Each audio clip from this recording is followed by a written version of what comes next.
O vice-governador do Maranhão, Felipe Camarão, do PT, que acumula o cargo de secretário de Educação, era até então cotado para coordenar a campanha do deputado federal e pré-candidato à Prefeitura de São Luís, Duarte Júnior. Sem deixar um substituto seu na SEDUC, essa coordenação de campanha não foi muito bem digerida, assim, por alguns, principalmente governistas dinistas. Carla, e aí? Fica na secretaria, sai, deixa um substituto, não deixa? Como é que fica essa novela? Boa tarde, Carla. Boa tarde, Gleidson Cabalau, boa tarde, seja bem-vindo. Boa tarde, ouvintes. Gleidson, foi uma confusão grande ontem, deixando o clima tenso, muito tenso, ali para as bandas da Praça Dom Pedro II, né? Dom Pedro, na verdade. E aí, o que se tem? De manhã, o vice-governador, ontem de manhã, reuniu com o governador Carlos Brandão. Foram lá já para bater o martelo, tirar a fotinho e publicação nas redes sociais sobre a saída dele, o licenciamento. Está bem claro lá o que escreveu o governador Carlos Brandão, o licenciamento dele da pasta. Por quê? Porque naquela primeira reunião foi acertado que ele, Felipe Camarão, coordenaria a campanha do Duarte Júnior, prefeito de São Luís, esse ano aqui. Então, ele não pode, como secretário, ele não pode coordenar. Então, ele teria que se licenciar, ele já tinha dado o ok. Pelo que eu apurei, ontem à noite, ele tinha sinalizado para o Brandão que queria deixar o Anderson Lindoso, que hoje é secretário adjunto. O Brandão não disse sim para ele e não fez acordo, pelo que eu apurei. Claro, junto às fontes palacianas, porque as fontes ligadas ao Felipe dizem que teve um acordo, sim.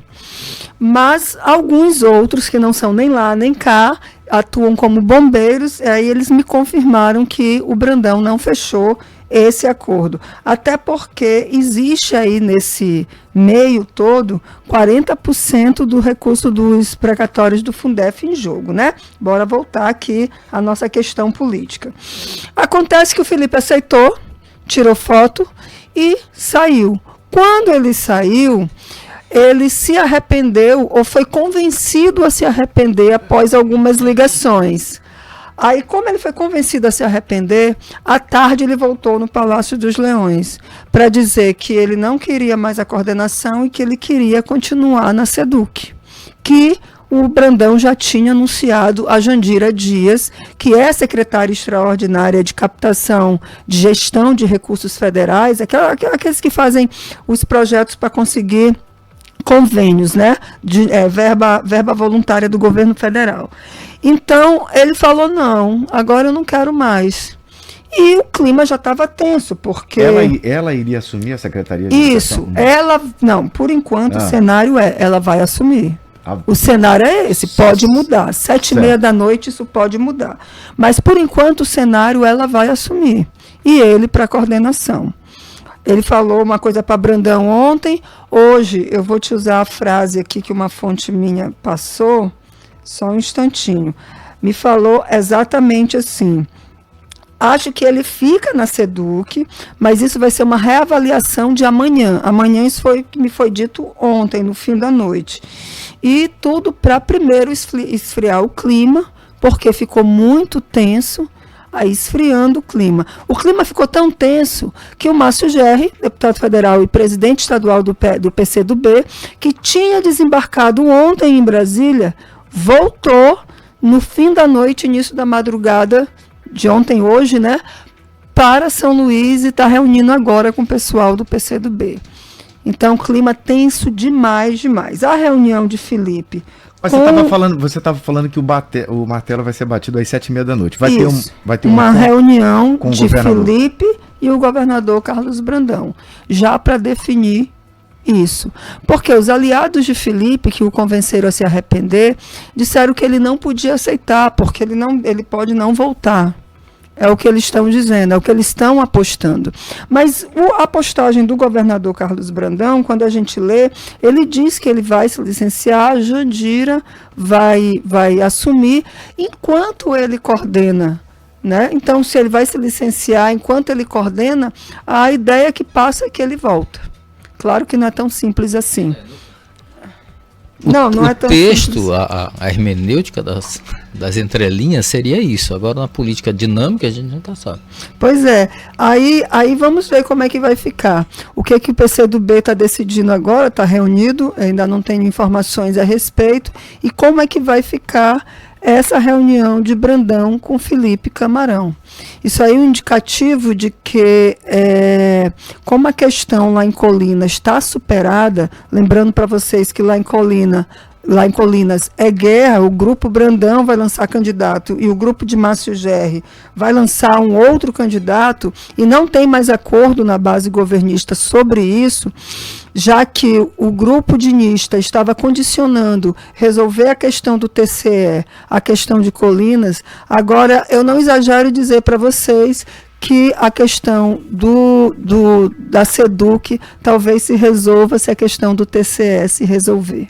Mais ou menos isso. Uma questão que amanhã faz mensário, o 4º mês, já parado, que é a escolha do conselheiro do Tribunal de Contas do Estado, que vem causando, que é um dos pontos de discordância e de problemas na base governista. É Colinas, é TCE, espaço no governo que os dinistas insatisfeitos querem e que não tem, enfim, todo esse cenário e a incerteza com toda essa, eu não quero dizer a palavra animosidade, porque não chega a ser animosidade, mas esse desconforto aí entre esses dois grupos, os palacianos e os insatisfeitos, que tem prejudicado logo de cara o próprio Felipe Camarão, que pode não assumir o governo em 2026, se continuar. Hoje os palacianos eles são categóricos comigo. O governador não deixa.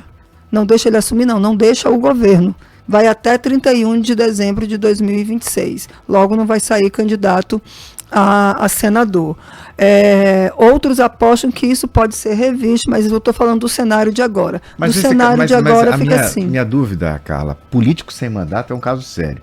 Aí ele fica até o final do governo, sem concorrer a nada, ficar sem a eira nem beira. Não. Mas a ideia é colocar um senador dele, a ideia é colocar o seu substituto lá, que seja dele mesmo, porque o Felipe é visto como de Flávio Dino. Enfim, nessa questão aí do Carlos Brandão, ela é idêntica à questão do Flávio Dino. O Flávio Dino, Márcio Gerri disse que o Flávio Dino não tinha acordo com o Brandão de deixar o governo para o Brandão assumir em 2022, abril de 2022. Só que ao deixar o Brandão como vice-governador, o Flávio Dino não tinha escolha se ele quisesse ir para a candidatura dele ao Senado. A mesma coisa é o Carlos Brandão. Ele aceitou o Felipe Camarão como o seu vice. Agora, se ele quiser ir para o Senado, vai ter que ser o Felipe Camarão. Não tem ninguém. A não ser que o Felipe renuncie. Vá para o TCE, coisa que ele não quer. Ele não quer, não tem nem lógica. Felipe é professor universitário e Felipe é procurador da República, procurador da União, não da República, da União. O que Felipe quer indo para o TCE? Ele não quer, o salário é o mesmo. Então, não é, ele quer politicamente ascender. E então, qual vai ser a escolha do Brandão? Ou vai para o Senado, ou vai deixar de ter um mandato, pelo menos aí 2 anos, se de repente quiser concorrer à prefeitura, sei lá, ou então mais anos aí para frente, 4 anos, para ir para o Senado, ou então para ir para a Câmara Federal. Enfim, são as escolhas que se fazem. Flávio Dino escolheu em 2018, então ele não tinha saído em 2022, se ele não quisesse Brandão.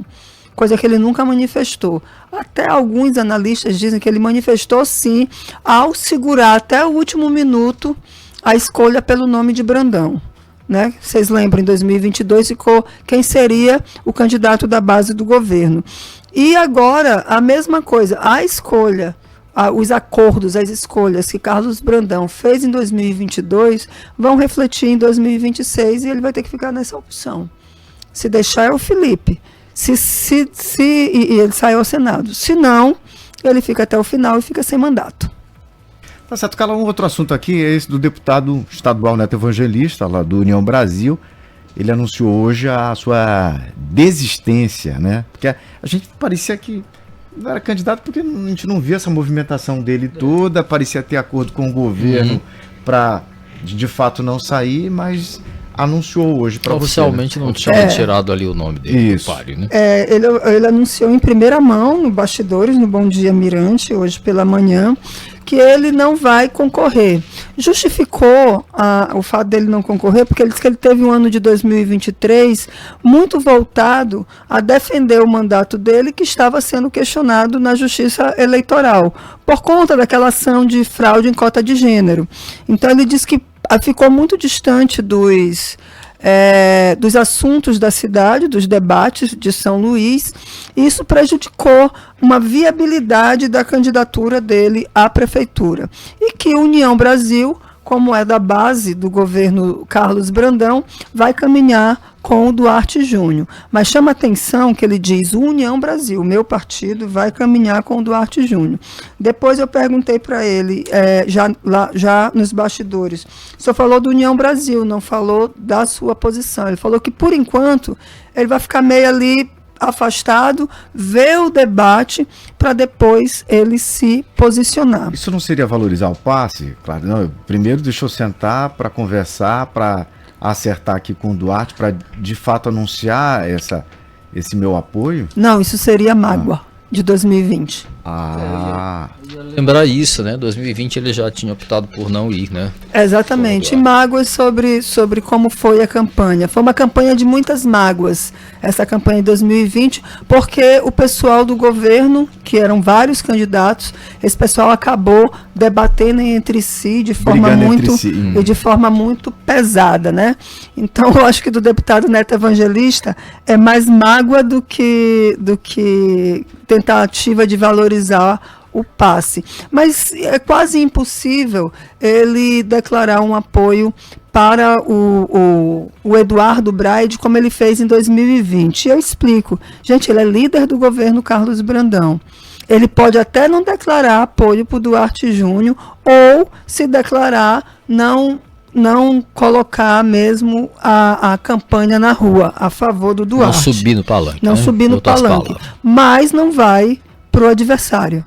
Isso daí eu tenho certeza que ele não vai fazer. Como líder, nem ficaria bem para ele. Mas essa desistência dele já era prevista. Por que ele não tinha desistido antes? E isso foi algo internamente no União Brasil defendido pelo ministro das Comunicações, Juscelino Filho. Eles precisavam formar uma chapa para concorrer à Câmara dos Vereadores. E um partido do tamanho do União Brasil, sem um cabeça aí para concorrer às eleições municipais, enfraquecia muito, assim, não dava ânimo para quem estava lá ou para quem queria concorrer se filiar à União Brasil. Vocês sabem que os partidos todos tiveram dificuldade de fazer nominata para vereador. Então, o que o Juscelino fez? Ficou insistindo internamente para que o Neto Evangelista não desistisse da pré-candidatura dele e que fosse pré-candidato de fato. Insistiu muito com isso. Então o Neto Evangelista levou até onde pôde. Mas o Pedro Lucas, que é o presidente estadual do União Brasil, jamais deixaria o Neto Evangelista ser candidato se o Brandão não dissesse para ele deixar. Como o Brandão não disse, ele não ia deixar. Tanto que ele teve na reunião, a primeira reunião das últimas semanas dos presidentes de partido com o Duarte, estava lá a foto. E amanhã isso vai ser oficializado, lá por Brasília. Então, martelo batido, tudo certo, foto, Instagram, textão, tudinho, tá tudo certo. Só o Neto que ainda vai observar aí. Vamos ver como é que fica. Mas amanhã tem novidades aí sobre isso. Já no fim da tarde a gente também ainda tem essa... Da crise. Novidades da crise. 7h30 reunião. 7h30 começa. Aí ontem eu fiquei até 1h da manhã, já de hoje, apurando toda essa crise de ontem. Já vou dormir de novo tarde. Se Cabalau me der folga amanhã, eu nem entro no ar. Não, mas eu tenho que dar informação, como é que eu posso te dar folga? Não tem Tá como. vendo? Tá vendo como eu sofro? Mas é isso. Eu gente. sei que tu poderia passar informação pra eu, mas tu vai querer dar essa informação. Carla, ela só da boca pra fora, ela vai querer dar informação. Tá certo, Carla. Obrigado. Tá bom, gente. Uma boa tarde para vocês e até amanhã. Tchau, tchau.